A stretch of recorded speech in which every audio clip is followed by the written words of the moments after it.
Noong buwan ng Nobyembre sa Amerika, isang Pinoy na alaga ni Manny Pacquiao ang dumayo na si Randy Pitalco rin.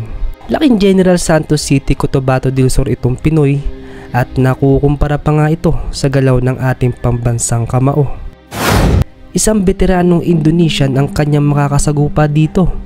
Walang iba kundi si Oscar Racnafa.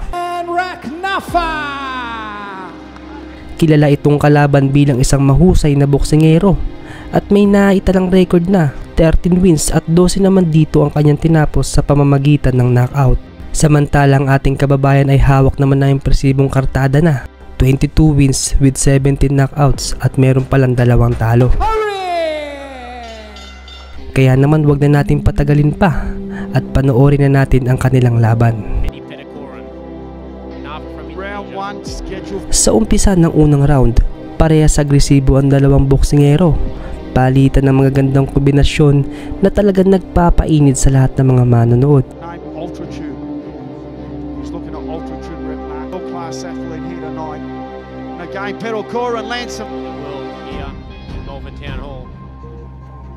Nice right, nice straight to the body from Puddlecoran. Coran's got a tough guy in front of him, Retnaka, so it's no use talking about these big names. He's got to take care of business here tonight.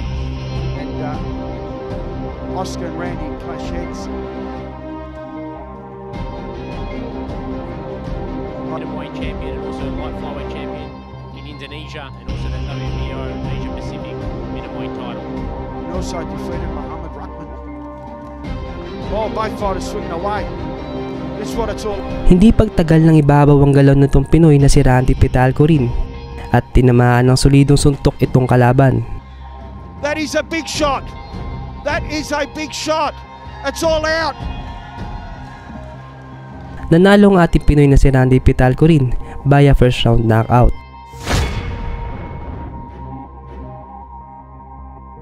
Knockout, your winner, Randy Ultratune Pitalco. Kaya mga kabagis, kung isa ka sa nagkagusto sa laban ng iyong napanood, papindot naman ang subscribe button upang suportahan sa ating channel.